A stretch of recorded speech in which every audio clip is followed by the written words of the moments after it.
Bonjour, on va commencer par une petite introduction BCI pour permettre à chacun de rentrer dans la salle. Mais voilà, je suis déjà très, très contente d'accueillir d'abord Monsieur Richard Zaleski qui va faire cette intervention et vous tous qui avez donc un intérêt pour découvrir la nouvelle plateforme de l'URSSAF en matière de mobilité internationale et de bien comprendre un petit peu les enjeux, le périmètre, toute cette actualité pour cette plateforme qui a été ouverte donc pour l'ensemble des salariés au 1er janvier 2022. Je vais passer donc une petite introduction rapidement, 2-3 minutes, le temps que chacun se connecte, et puis on va commencer par la suite. Je rappelle donc que BCI aujourd'hui, c'est 1000 adhérents, mais nous répondons bien sûr aux entreprises, à toutes les entreprises bretonnes, qu'elles soient adhérentes ou non. Notre rôle est d'aider les sociétés bretonnes dans leur développement international et aussi d'identifier et d'accompagner les projets d'investissement à l'étranger, étrangers en Bretagne, pardon. Et donc, nous organisons environ 120 réunions d'information de ce type, la moitié étant des réunions d'information techniques et réglementaires, et l'autre moitié étant plutôt des focus produits pays, donc avec un aspect sectoriel et pays. Notre équipe, nous sommes 35 personnes et l'objectif est d'avoir un accompagnement de A à Z, du premier au dernier kilomètre, comme on dit. Donc le premier kilomètre, ça se fait bien en Bretagne avec une proximité géographique. Vous avez des conseillers comme moi, par exemple, dans tous les départements. Et vous retrouverez aussi des chargés d'affaires qui ont une compétence plus sectorielle au niveau de notre siège à BCI. Mais c'est que ces chargés d'affaires se déplacent dans l'ensemble du territoire. Ils vont être relayés par 250 partenaires agréés à l'étranger. Nous qualifions chaque année par une liste assez complète. Donc, ça vous permet d'avoir des partenaires de confiance présents sur l'ensemble du globe. Nos axes sont l'accompagnement, information et sensibilisation à travers un certain nombre de conseils individuels, de rendez-vous en entreprise, de diagnostics, des réunions d'information comme celle-ci. Et un autre axe qui est donc l'accompagnement sur place à l'étranger. Donc, on considère bien que l'international commence en France avec l'information et la sensibilisation, la montée en compétences des équipes et après la projection sur place à l'étranger à travers nos réseaux de prestataires et les salons internationaux, les rendez-vous acheteurs et tout ce qu'on peut proposer à travers notre site web. On accompagne les entreprises sur l'ensemble de leur stratégie. Vous voyez, entre autres, gérer CRH. Alors nous, en France, les conseillers internationaux vont plutôt être là dans la définition de votre besoin et la mise en relation avec les partenaires compétents. Et par contre, sur place, à l'étranger, nous avons nos partenaires qui, eux, ont des réelles compétences en gestion sociale ou en recrutement, création d'établissements stables ou implantation qui pourront vous aider dans vos RH. Voilà, donc n'hésitez pas à faire appel à leur service si besoin. Nous proposons un certain nombre de diags, mais je ne vais pas vous les présenter ici parce qu'ils n'ont pas de relation directe avec le sujet du jour. Vous retrouvez notre outil qui est ouvert à tout le monde sur BCI Info avec de nombreuses informations veille, marché, techniques et réglementaires. Vous retrouverez d'ailleurs sur ce site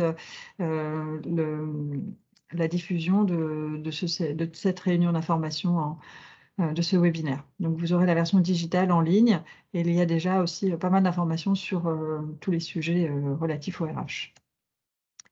BCI Connect, c'est un service réservé à nos adhérents de mise en relation entre dirigeants. Si vous avez une problématique, un de vos dirigeants souhaite s'implanter dans un pays, il peut contacter directement un autre dirigeant breton pour échanger sur ce projet.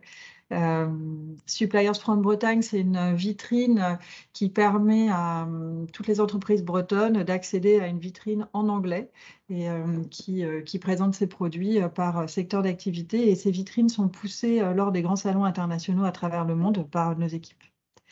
Nous avons une CV Tech, si ça vous intéresse de poster des CV qui ont une coloration internationale, ou si vous avez des besoins de recrutement, pareil, de CV à coloration internationale, vous pouvez retrouver cet outil sur notre site web.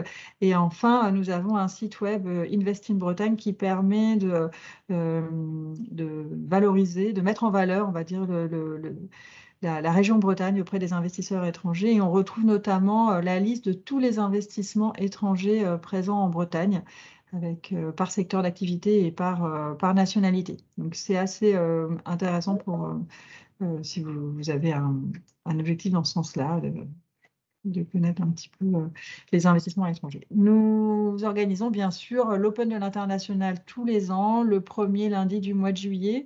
Au niveau des RH, on a à chaque fois, on essaye de faire de ce moment un moment d'échange pour les équipes. Et c'est vrai qu'on a beaucoup d'entreprises qui viennent à plusieurs avec le dirigeant, le responsable commercial, la personne en charge de l'ADV ou parfois des RH ou de la supply chain. C'est un moment qui peut être fédérateur puisqu'on a des réunions qui sont inspirantes et aussi il y a tous nos prestataires qui sont présents sur le terrain. Donc sur les 250, on arrive en général à en avoir au moins une centaine. Donc des rendez-vous B2B sur vos problématiques en individuel. On accueille souvent des délégations étrangères et c'est aussi un moment où on fait des tables rondes, d'échanges de bonnes pratiques. On en a fait une cette année sur les RH pour que chacun puisse échanger sur ses pratiques et voir si il peut monter soit en compétences, gagner en réseau sur ces problématiques-là. Donc, je vous invite à l'Open de l'International 2023 en juillet prochain. Voilà. Ici, vous retrouverez tous les contacts des conseillers internationaux et chargés d'affaires dont je vous ai parlé avant. Je vais laisser maintenant M. Zielinski nous parler de la nouvelle offre de l'URSSAF en matière de mobilité internationale. Je vois qu'on est déjà plus nombreux, que chacun a pu s'installer dans sa chaise en face de l'ordinateur. On va vous demander de garder vos questions de rédiger vos questions dans le Q&R. Je ne sais pas si vous voyez le module Q&R, de ne pas trop les mettre dans le module conversation, mais bien dans le module Q&R. Et c'est moi qui les lirai à la fin. Donc la présentation va durer environ 30 minutes, 30 ou 35, 40 minutes, je ne sais pas. Mais après, on a tout un temps d'échange où vous pouvez, je lirai vos questions et on aura possibilité d'y répondre. N'hésitez pas en tout cas à mettre vos questions, c'est important pour bien répondre à vos besoins. Voilà, je laisse M. Zielinski prendre la parole. Merci madame. Donc, Richard Zielinski, donc moi j'ai assuré la direction du projet de reprise de l'activité par les URSSAF, et donc c'est la raison de ma présence aujourd'hui. On va vous décliner un peu 2 minutes d'historique et surtout de manière pratico-pratique comment ça fonctionne et quelles sont les règles applicables. Donc en fait c'est une mission que les pouvoirs publics nous ont confiée depuis 2020. Il y a eu un arbitrage qui a été rendu entre l'assurance maladie et les URSSAF.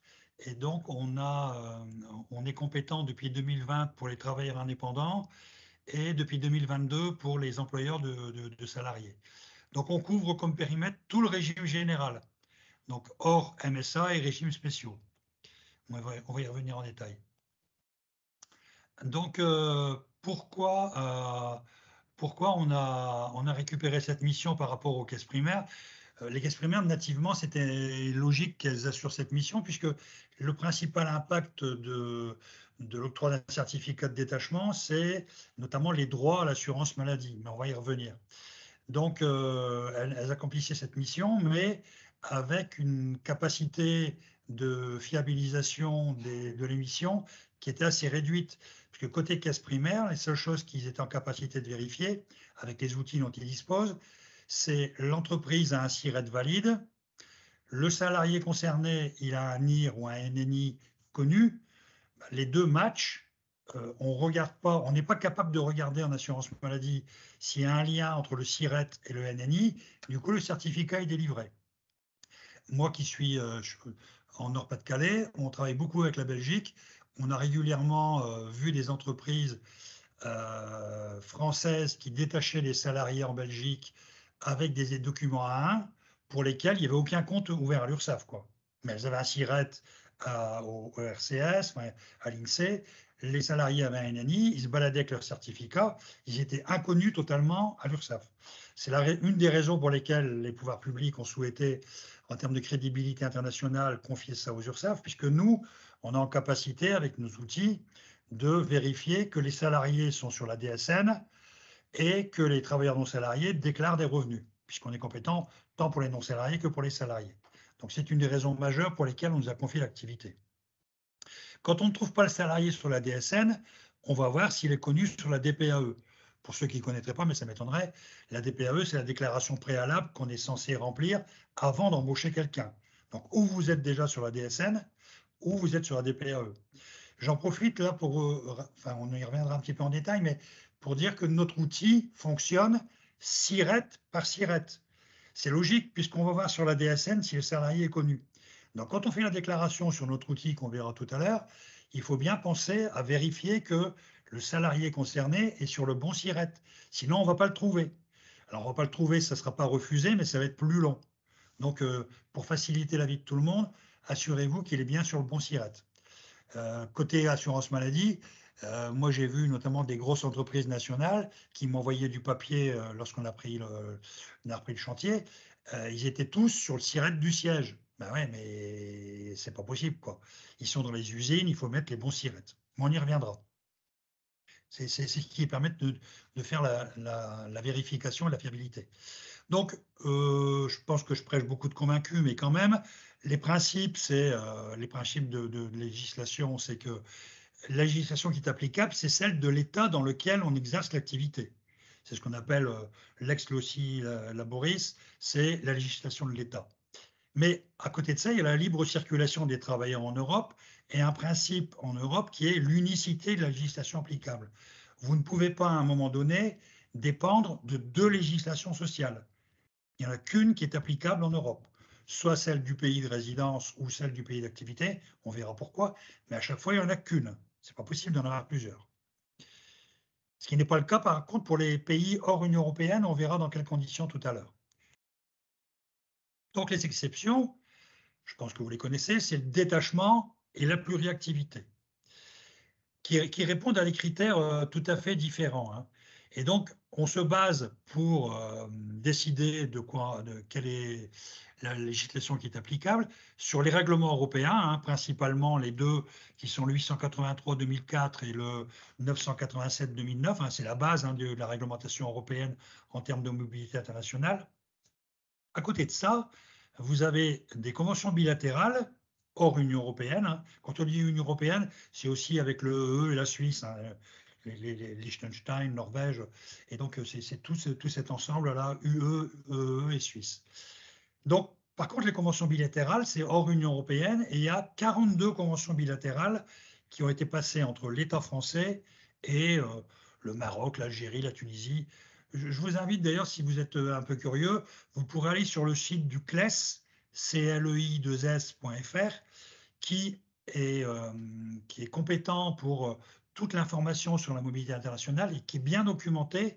Et vous verrez, vous pouvez choisir dans les menus je suis employeur français, j'envoie un salarié au Maroc. Vous aurez toutes les conditions à remplir, les durées, les répercussions en termes de droit. C'est vraiment très bien documenté. Ça me permet justement à ce stade de rappeler une chose qu'on a échangé avec Capucine encore tout à l'heure. Nous, notre mission, c'est d'instruire les demandes. C'est-à-dire que vous vous tournez vers nous quand vous voulez envoyer un salarié à l'étranger, un ou plusieurs salariés. Si vous voulez des questions d'ordre, si vous avez posé des questions d'ordre général, mon salarié va partir en Polynésie avec son épouse qui est enceinte et qui va certainement accoucher pendant son séjour, c'est pas à nous qu'il faut poser la question, on ne saura pas répondre. C'est pas notre mission d'ailleurs. Là, la question est à poser sur le site du CLES, il y a un formulaire qui s'appelle Contact. Eux, ils ont une mission d'information générale. D'ailleurs, nous, on leur pose aussi des questions quand on a des situations trop complexes. Ils ont vraiment une mission d'information et de statistique, enfin, surtout d'information. Donc, faites bien la part du feu. Nous, on instruit des situations. Eux renseignent. Dans le slide, vous voyez qu'il y a un troisième item, c'est hors convention.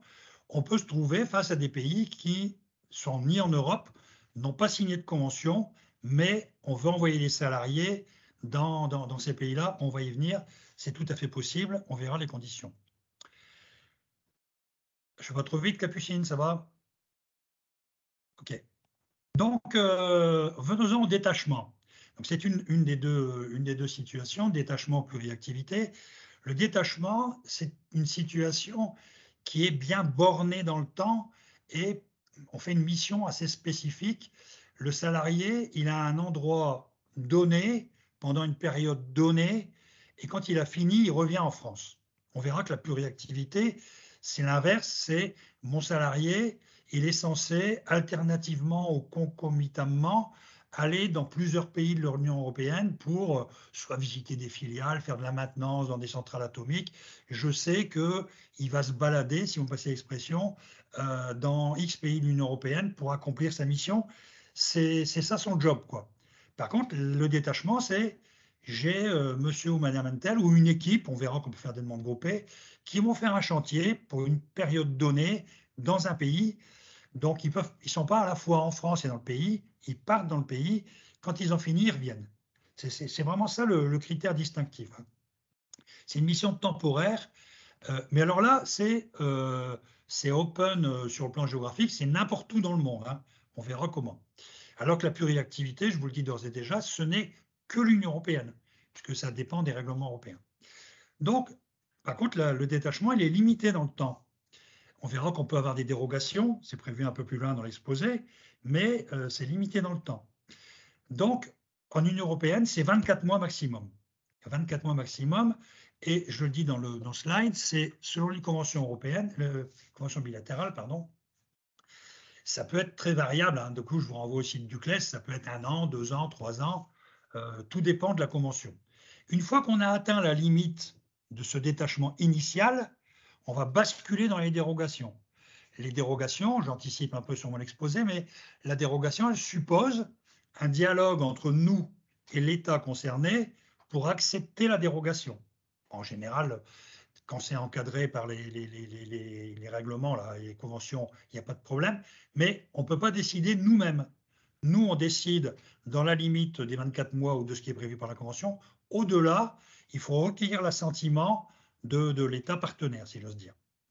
Donc, dans les conditions pour le détachement, il y a bien évidemment le maintien de la structure en France, puisque je vous ai dit, à la fin de la mission, il revient en France.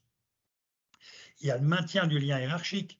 J'envoie un salarié en Pologne pour un chantier, c'est toujours moi l'employeur. C'est moi qui le paye, c'est moi qui peux le licencier, c'est moi qui peux le sanctionner, c'est moi qui lui donne les instructions, même si c'est en relation avec mon client. Mais il ne passe pas sous tutelle de mon client. Sinon, on n'est plus dans le détachement. Il prend un contrat de travail avec le client. C'est plus pareil. Une chose qui est prohibée, c'est le non-remplacement d'un salarié détaché. Vous ne pouvez pas envoyer un salarié en détachement sur un chantier en remplacement d'un salarié qui aurait épuisé ses droits. C'est interdit, ça.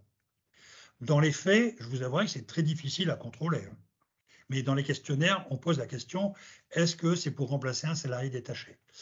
Donc en général, on nous répond non. Si on nous répond oui, c'est niet, c'est pas possible.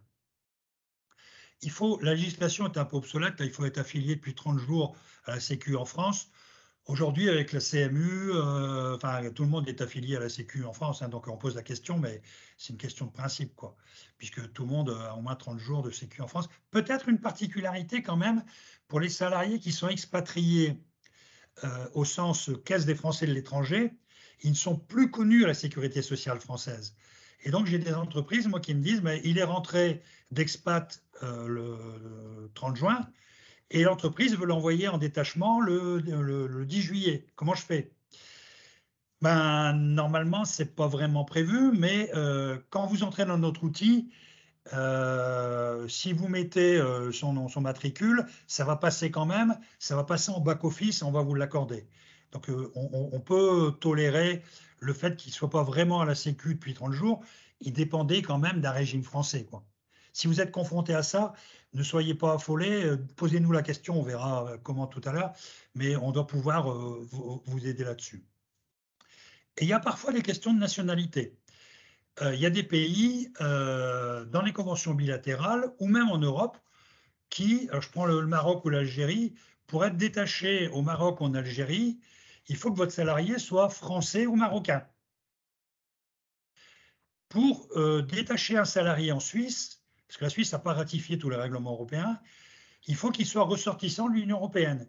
Si vous voulez envoyer un Tunisien en Suisse, vous pouvez, mais il y a des règles dérogatoires, quoi.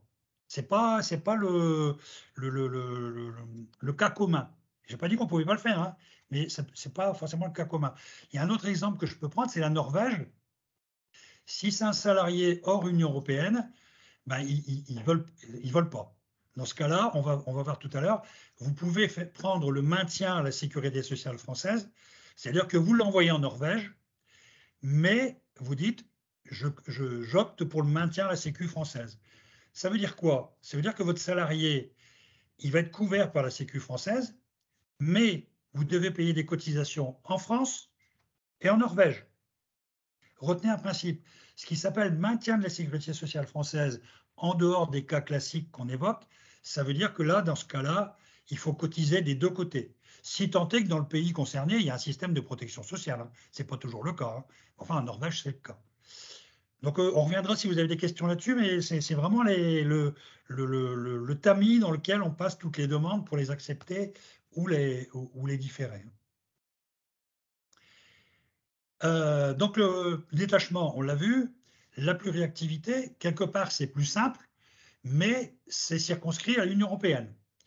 Donc là, il faut que... C'est l'État de résidence qui instruit la demande, mais là, on est avec des entreprises qui, je suppose, ont des salariés qui résident en France. Donc, c'est la France qui va instruire, donc c'est nous qui allons instruire.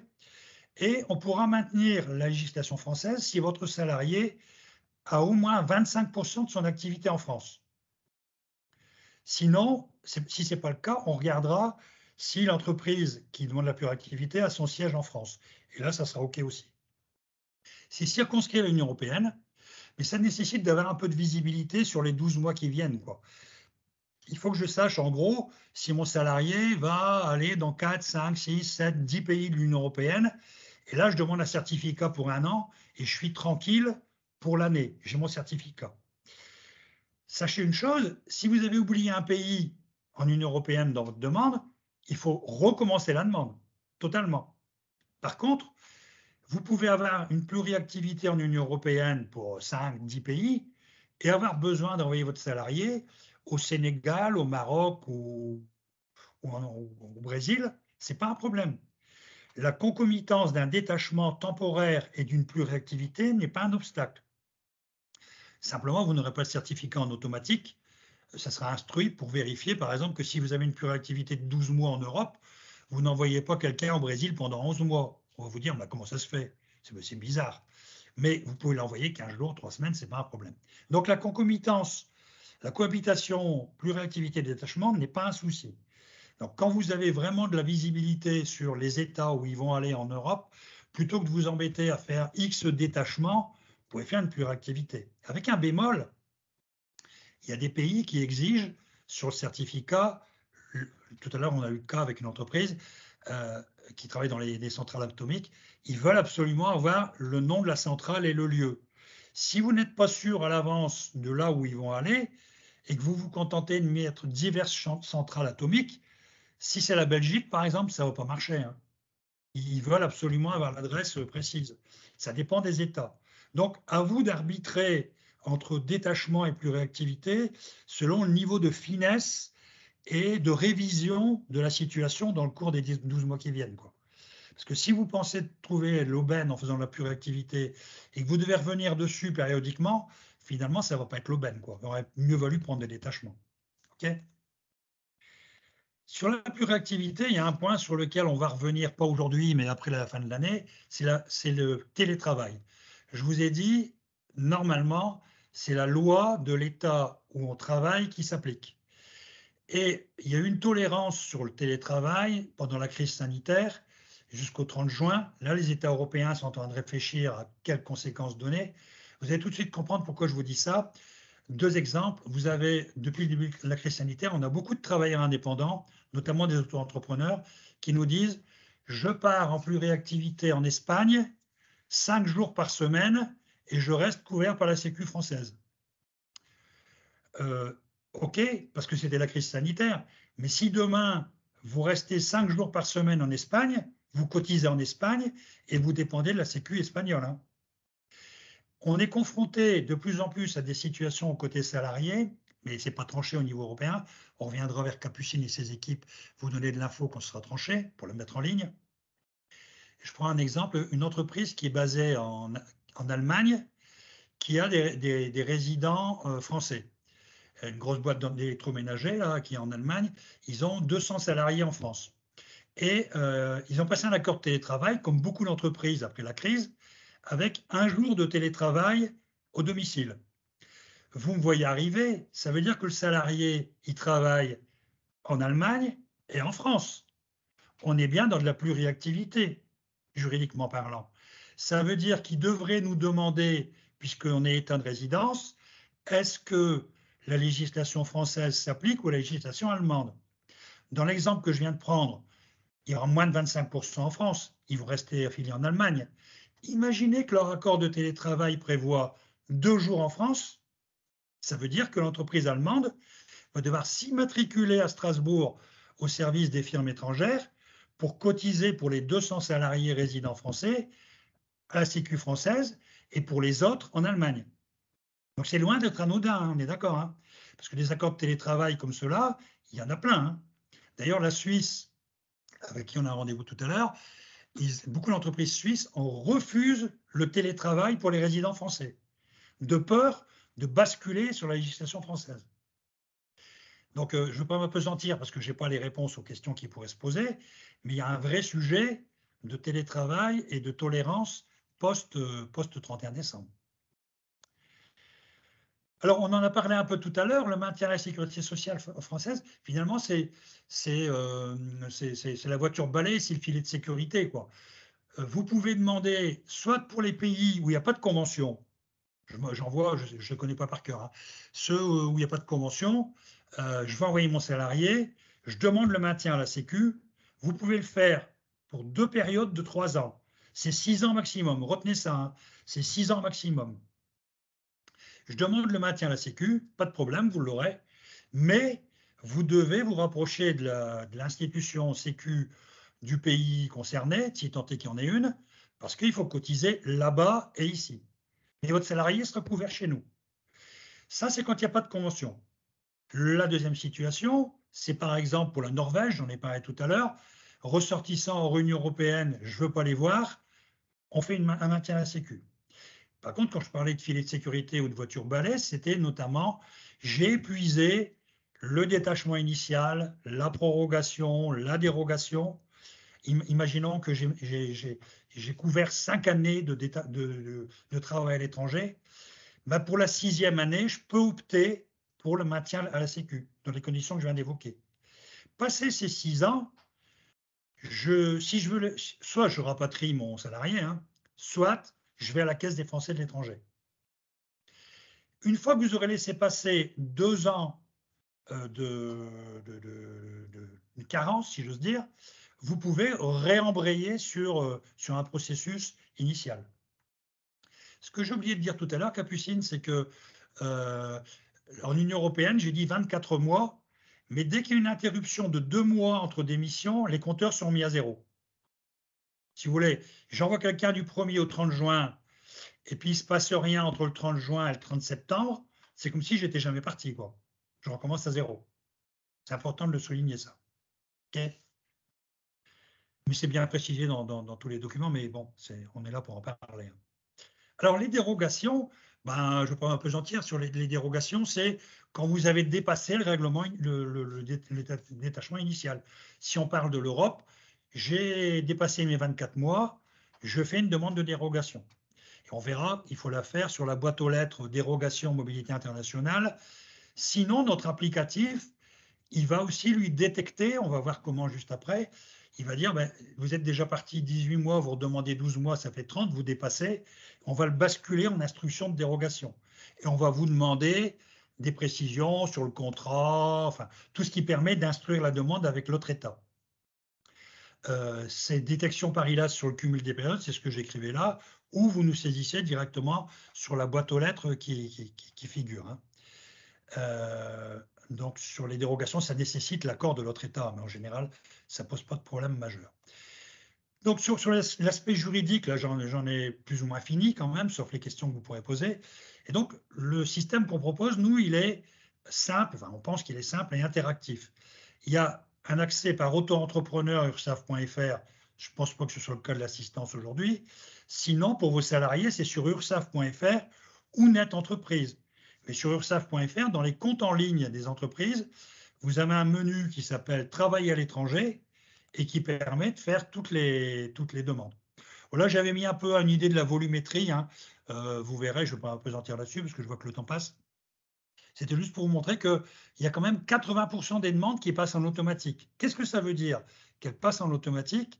Ça veut dire que dans les 5 minutes qui suivent, sur votre tableau de bord, vous avez le certificat qui est mis en ligne avec le QR code. Alors, le QR code, on n'en est pas peu fiers parce que ça veut dire, je pense qu'on est les seuls en Europe pour l'instant, ça veut dire que n'importe quel interlocuteur, chez vous, le client, un corps de contrôle étranger, avec le QR code, il peut vérifier que ce n'est pas un faux, que c'est nous qui l'avons délivré. Donc, c'est quand même appréciable.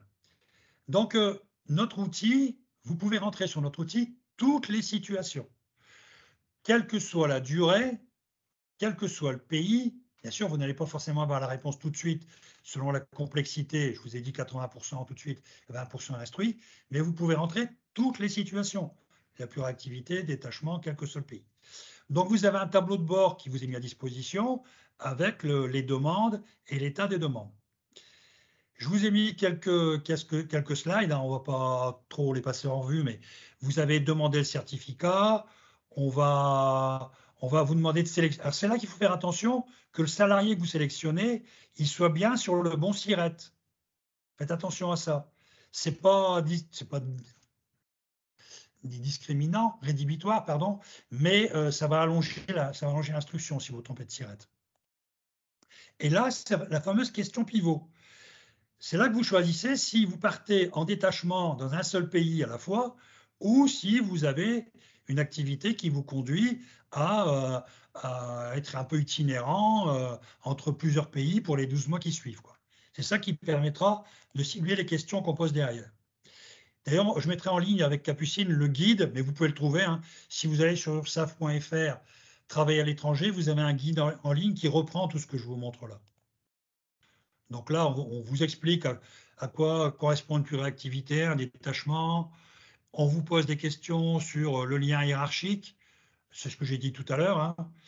25% de l'activité de l'entreprise réalisée en France, oui, c'est pour éviter que l'entreprise qui détache des salariés à l'étranger soit une simple boîte aux lettres en France. Il faut qu'elle ait des bureaux, une activité. Il ne faut pas que toute l'activité de l'entreprise consiste à détacher des salariés. Ce n'est pas le but. Là, on l'a vu tout à l'heure, le remplacement. Et donc, vous avez de manière interactive des messages qui vous remontent en vous disant où en est votre demande. Et alors, quand votre demande a abouti, c'est là que je voulais aussi vous montrer, vous pouvez décider d'annuler la déclaration. Imaginons que la mission, elle est fait pchit. Vous pouvez, dans les 15 jours qui suivent le début de la mission, dire « je l'annule ». C'est un intérêt. Le seul intérêt que ça a, pour moi, c'est que du coup, vous retrouvez la capacité à renvoyer le salarié ailleurs, puisque vous avez annulé la mission. De même, si vous dites que vous envoyez un salarié du 1er au 30 juin en Pologne pour un chantier, s'il a fini le chantier le 15 juin et qu'il reste chez vous, soit. Par contre, si le 16 juin, vous voulez l'envoyer au Portugal ou au Brésil, il faut que vous fassiez un retour anticipé pour vous permettre de relibérer la période et de le renvoyer. Sinon, l'outil va vous dire « mais vous, monsieur Tartampion, il ne peut pas être à la fois en Pologne et au Portugal, c'est refus ». Donc, ces menus-là vous sont proposés de manière automatisée quand vous avez un certificat en ligne dans votre tableau de bord. C'est assez simple. Et donc là, on vous a mis les adresses qu'il fallait utiliser, avec le numéro de téléphone, le site sur lequel vous pouvez aller. Mais ce sont des sites sur lesquels vous allez poser des questions ou faire des demandes des questions relatives à vos demandes, hein, pas des questions générales, je vous ai dit. Hein. Par contre, il faut impérativement aller plutôt sur ursaf.fr pour faire votre demande en ligne. C'est là que vous allez pouvoir faire votre demande et recevoir la réponse. D'accord? Ça, ce sont plutôt des sites où vous allez nous relancer en disant « ça fait 15 jours que j'ai fait ma demande, je n'ai pas de nouvelles, qu'est-ce qui se passe ?» quoi. Ou pour dérogation, c'est là qu'on vous demandera d'aller déposer le contrat de travail, les fiches de paye et tout ce qui nous sert à instruire. Mais retenez, c'est ursaf.fr. Voilà, Capucine. Merci beaucoup, vous respectez exactement le timing. Je vais vous poser 2-3 questions en attendant que les interlocuteurs puissent mettre leurs questions donc, sur le Q&R, s'il vous plaît, pour poser vos questions. On a un petit peu de temps dédié à cela. Juste le temps, un détachement, il y a un temps minimum pour, avant de déclarer un salarié en détachement? Alors, ouais, c'est une bonne question, Capucine. Avant, en 2022, il y avait une tolérance qui existait dans le texte pour les moins de 3 mois. Il suffisait d'envoyer un avis à la caisse primaire. Désormais, avec le nouveau texte, en fait, vous envoyez quelqu'un une journée à l'étranger et vous êtes censé le déclarer sur notre site, quoi. Alors, par contre, bon, il faut bien, on est entre nous là, il faut bien savoir à quoi sert le certificat. Hein. Il sert à prouver que à l'étranger, quand vous êtes à l'étranger, que vous êtes couvert par la Sécu française et que si vous êtes contrôlé par une institution, vous payez vos cotisations en France et que vous n'avez pas à les payer à l'étranger. Donc, une fois que vous savez ça, il faut aussi savoir que si vous n'avez pas de certificat et que vous en avez besoin de manière rétroactive, je ne sais pas, malheureusement, il y a un accident de travail sur un chantier en Belgique, vous pouvez demander le certificat rétroactivement. Sur l'outil, vous pouvez le demander dans les 3 mois qui suivent. Si vous cochez les bonnes cases, vous l'aurez en automatique. Hein. Si vous remplissiez les conditions, vous l'aurez.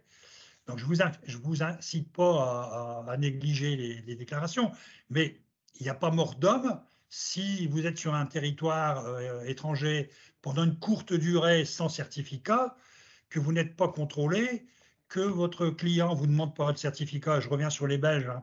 Les Belges, si vous n'avez pas de certificat, vous ne descendez pas de la camionnette sur le chantier, hein, vous restez là. Hein. Donc, nonobstant ces particularités, pas d'accident de travail, pas de contrôle, le client ne m'a rien demandé, tout va pour le mieux dans le meilleur des mondes. Hein. Ok. Nous avons une autre question. Les règles européennes de sécurité sociale, détachement et pluriactivité, sont-elles différentes si le salarié relève de la MSA? Non, non, mais par contre, c'est pas chez nous qu'il faut le demander, c'est à la MSA. D'accord. Ok. Mais les règles sont les mêmes, hein, les règlements européens s'appliquent à tout le monde. D'accord, c'est juste l'interlocuteur qui Voilà. change. Pour les demandes groupées, ça concerne le détachement et la Les deux, pluriactivité? les deux, mon colonel.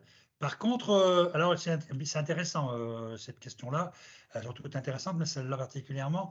En fait, les demandes groupées, il faut bien que vous mettiez une chose en tête. On va vous demander sur l'outil de créer un groupe.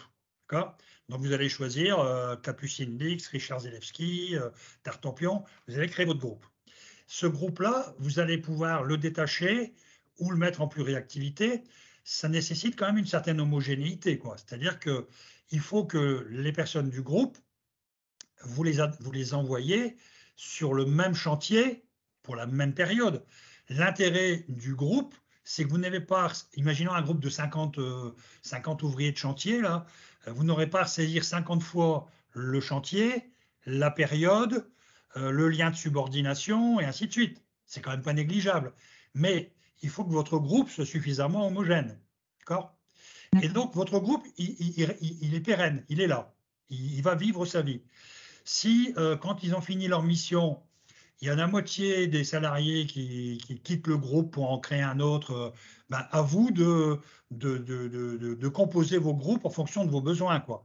Sachant que, pour l'instant, quand vous avez un groupe de 50 salariés, d'accord? Dans les 50, il y en a un que vous voulez mettre dans un autre groupe. Sachez une chose, à l'heure où on se parle, il va disparaître du premier groupe. Ce qui ne paraît pas totalement illogique d'ailleurs. Hein. Je n'ai pas demandé les développements correctifs pour l'instant, parce que ça ne me paraît pas totalement illogique. mais c'est à vous de manager vos groupes, quoi. S'il y a des démissions, des arrivées, et une fois que vous avez validé votre groupe, ben bingo, hein, vous gagnez tout le temps de saisie multiplié par le nombre de salariés qui sont dans le groupe, quoi. D'accord. Ok. Vous pouvez créer le groupe avant toute opération. Il y a un menu qui s'appelle créer le groupe. Vous pouvez le créer au moment de la demande du certificat.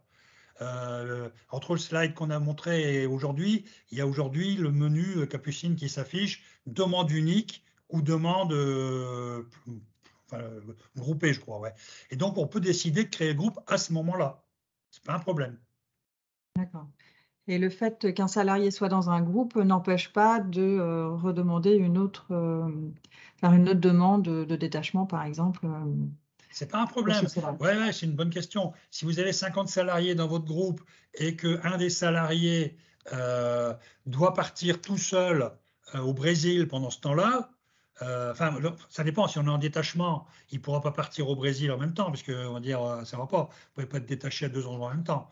Mais vous pourrez revenir sur un salarié individuel pour dire bah, celui-là, il est rentré, les autres sont restés et je le revois ailleurs. D'accord. Ok. Vous pouvez désolidariser un salarié du groupe. Ok.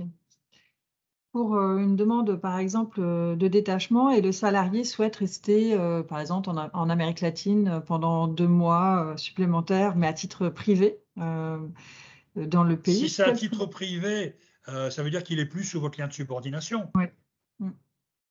Ça veut dire qu'il est quoi, en disponibilité, en congé Oui, en congé, par exemple. Ouais. Mais bah, si s'il est en c'est des congé, il va congés. en congé où il veut, hein. Oui, donc c'est bien les dates de la mission qui sont à mettre en C'est place et ça. pas les dates C'est de quand il est sous voyage. votre responsabilité. Ok, je comprends. Là où on va avoir des difficultés, ça renvoie à tout ce que j'ai dit tout à l'heure, c'est les salariés. Il y a des accords, mais j'en ai pas encore vu beaucoup, des accords d'entreprise où on dit aux salariés, ben vous pouvez télétravailler, je dis des bêtises, hein, je réfléchis tout haut, 2 mois dans l'année à votre convenance. Alors là, pour le gérer, bonjour, quoi. Parce que si le salarié il décide d'aller travailler il est sur votre responsabilité, hein. S'il décide de partir 3 jours au Portugal, une semaine au Brésil, un mois en Nouvelle-Zélande, je ne sais pas comment on va le gérer ça, hein. Parce que normalement, vous devez avoir un certificat à chaque fois, quoi. D'accord. Alors, je le dis, mais ce n'est pas forcément une vue de l'esprit, hein, Mhm. ces accords-là sont très minoritaires, mais on les challengera début 2023 quand l'Union européenne aura avancé sur le sujet. Mais retenez, le problème se pose quand il est sous votre responsabilité. S'il est en D'accord. congé. Alors oui, par contre, une question subsidiaire par rapport à ce que vous évoquiez, Capucine. Imaginons que vous l'ayez envoyé 3 mois au Venezuela et que bah, finalement, contrairement à la Pologne, là, le chantier n'est pas fini. D'accord? Mm. Donc là, bah, il faut refaire, pour l'instant, il faut refaire un certificat. Mais pas un annulaire en place. Il faut reprendre M. Tartampion là et refaire un certificat pour le premier jour qui suit la première mission. En clair, c'est une deuxième mission, quoi. D'accord. Vous aurez 2 certificats. Et de toute façon, vous aurez toujours 2 certificats. Ce à quoi on travaille, c'est de proposer aux entreprises le renouvellement du certificat, c'est-à-dire que vous n'auriez plus à ressaisir toutes les infos, ok? Mhm. Mais quand même, vous aurez 2 certificats. Pourquoi? Parce que les certificats, on est censé les envoyer de manière dématérialisée vers les autres États et faire un certificat annulé et remplace, c'est une vraie usine à gaz, quoi. Ouais, oui, d'accord. Ouais, Mais qu'il en ait 2 Euh, ou un, peu importe. Mais ce qu'on cherche, c'est à vous simplifier la vie pour que le renouvellement, vous n'ayez pas à ressaisir de A à Z, quoi. On travaille aussi à la bibliothèque d'adresses, Capucine. C'est-à-dire qu'on va prochainement, enfin l'informatique, ça ne va pas à la vitesse qu'on souhaiterait qu'elle avance. Je pense que ce sera plutôt début 2023. La possibilité pour une entreprise, quand elle a une activité un peu stable en termes de chantier, tout à l'heure je parlais des centrales atomiques, de se constituer une bibliothèque d'adresses qui lui éviterait d'avoir à les ressaisir à chaque fois, quoi. Elle les rappellerait tout simplement. D'accord. Ok. Aujourd'hui, les entreprises me disent, ben, on s'est constitué dans Excel un copier-coller, mais l'idée, c'est qu'on le propose, quoi. D'accord. Ok.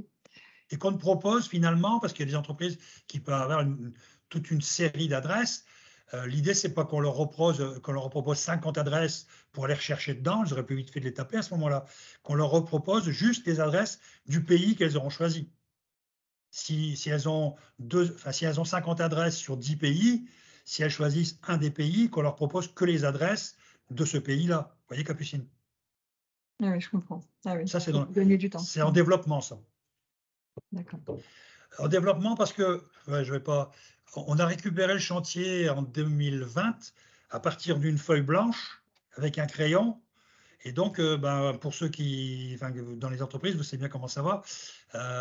On ne peut pas être à un niveau de perfection total aujourd'hui en étant parti de zéro il y a moins de 2 ans, quoi, avec la crise sanitaire, enfin, tout ce que vous avez tous connu, quoi. Donc, on apprend aussi en marchant avec vos retours, quoi.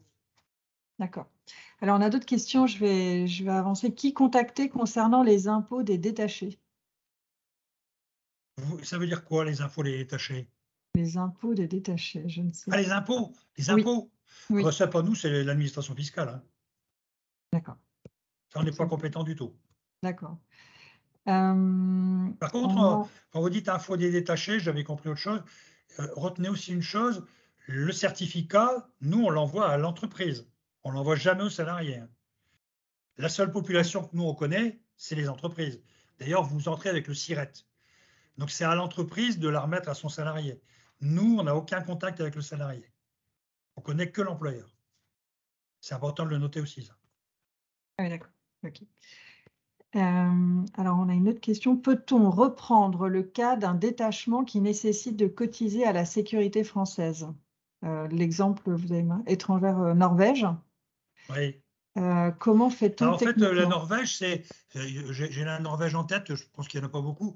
La Norvège, elle accepte que des salariés ressortissants Union européenne et pas hors Union européenne. Elle n'en veut pas. Enfin, alors, elle ne veut pas que ce soit un détachement, en tout cas. Elle veut qu'ils cotisent chez eux. Du coup, si vous dites, vous avez deux options. Ou vous dites, ben, mon garçon ou ma fille, je te filie la sécurité sociale norvégienne, tu dépendras de la caisse norvégienne tant que tu es là-bas. Première option. La plupart du temps, ce que fait l'entreprise, c'est de dire, bah, écoute, je te conserve ta sécurité sociale française, tu dépends de la caisse primaire, je paye mes cotisations en France, mais donc j'ai mon certificat de maintien à la sécurité sociale française, on l'a vu tout à l'heure, mais moi, employeur, je dois m'affilier aussi en Norvège, parce que si je suis contrôleur en Norvège, ils vont m'aligner, quoi. Parce D'accord. il faut que je cotise aussi là-bas. C'est ça que ça voulait dire. D'accord, ok. Et donc, dans ce cas-là, on va sur le site du CLEIS, on regarde Ouais, les ouais, coordonnées ouais, de ouais. l'URSSAF en Tout Norvège. à Et fait, tout à fait, tout à fait. d'accord. Pour pour l'Union européenne, la carte vitale européenne est-elle quand même nécessaire? Ben, la carte vitale, elle vous permet effectivement cette couverture, mais après, c'est pour vous faire rembourser les soins que vous aurez avancés. Si c'est des, si c'est, le problème se pose surtout pour les accidents de travail, hein, faut être clair. Si c'est des soins banaux, enfin, la carte européenne, elle suffit. Ils vont pas aller voir que vous étiez en mission. Mais si c'est un accident de travail, ils vont demander comment ça se fait que vous avez un accident de travail en Allemagne alors que vous n'êtes pas, enfin, que vous êtes salarié français en France. Et donc, ce certificat 1, il n'est pas l'ennemi de la carte européenne. Il vient vous conforter dans le fait que, dans le cadre de l'activité professionnelle, il y a eu besoin de soins liés à l'activité et qui seront couverts par l'assurance maladie. Je vous le dis aussi, tout à l'heure, on parlait de rétroactivité. L'assurance maladie n'a jamais refusé de régularisation rétroactive par rapport à des situations telles que celles qu'on évoque, quoi. Soyez pas trop inquiets là-dessus, quoi.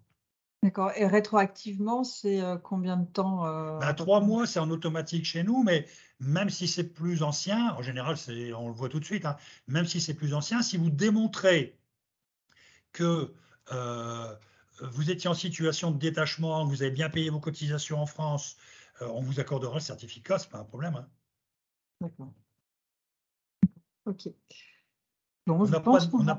on n'a pas d'argument juridique, sauf à vous dire que vous auriez pu vous en préoccuper avant, de vous refuser le certificat. Vous remplissiez les conditions. Oui, c'était éligible, quoi. Ouais, D'accord. c'est ça. Ok. Bon, bah écoutez, je crois que vous avez été très clair. On n'a pas d'autres questions. Je regarde. Non. Je laisse encore une minute peut-être pour une dernière question, si quelqu'un. En tout cas, suite à cette présentation, vous allez recevoir demain ou peut-être lundi, je vais voir, ça dépend quand est-ce qu'on met en ligne le webinaire, mais vous allez recevoir le lien pour regarder le webinaire, donc le lien pour le guide, et puis un lien peut-être direct pour une adresse mail, un contact pour l'URSSAF, pour pouvoir vous contacter directement en cas de problème urgent, on va dire, parce que sinon vous avez le mail générique qui répond bien déjà aux problématiques.